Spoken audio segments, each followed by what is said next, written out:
ඕස්ට්‍රේලියාවේ Sydney නුවර නෝර්දන් beach කලාපේ light house බයි Milton මහල් නිවාස සංකීර්ණයේදී ඊයේ අසන්නට ලැබුණේ අතිශය සංවේදී කතාවක්. දින කිහිපයක් තිස්සේ අතුරුදහන්ව සිටි වයස අවුරුදු 2ක පමණ ටෙරියර් වර්ගයට අයත් එල්බී නැමැති මෙම කුඩා සුනඛයා 13 වෙනි මහලෙන් පිටත සිරවී සිටියදී ඉතා අවදානම් මෙහෙයුමකින් පසු නිරුපද්‍රිතව බේරා ගැනීමට ගෙන නිවන බටුව සමත් වුණා. පසුගිය සතියාන්තයේදී හදිසියෙම අතුරුදහන් වූ මෙම සුරතලාගේ නික්ම යාම එහි හිමිකරුට මෙන්ම ගොඩනැගිල්ලේ අනෙකුත් පදිංචිකරුවන්ට විශාල ගැටලුවක් වී තිබුණා.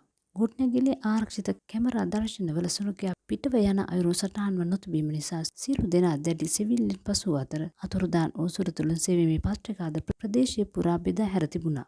සඳුදා දහවල් 1ට පමණ මහපාරට බොහෝ ඉහළින් වීදුරු ජன்னලයකට පිටතින් වූ කුඩා ඉඩක ගුලි වී සිටි එල්බීව ඩ්‍රෝන කැමරාවේ සටහන් වීමත් සමගම බලාපොරොත්තු සුන්ව සිටි හිමිකරුට යළිත් ජීවයක් ලැබුණා. සුනඛයා සිටි ස්ථානයේ ස්වභාවය අනුව මුදා ගැනීමේ මෙහෙයුම හිතන තරම් පහසු එකක් නොවුණා. ගේ නිවන රථයක ඉන මගට 13 වෙනි මහල දක්වා ළඟා වීමට නොහැකි වූ අතර ඇතුළතින් ජன்னලය විවෘත කිරීමට යාමෙන් බියට පත්වන සුනඛයා පහළට වැටීමට ඉඩ තිබුණා. මේ හේතුවෙන් මහල් 17කින් යුත් ගොඩනැගිල්ලේ පියස්සේ සිට කම්බයක ආධාරයෙන් පහළට බැසීමේ භයානක තීරණය ගැනීමට විශේෂඥ මුදා ගැනීමේ බටයෙකුට සිදු වුණා.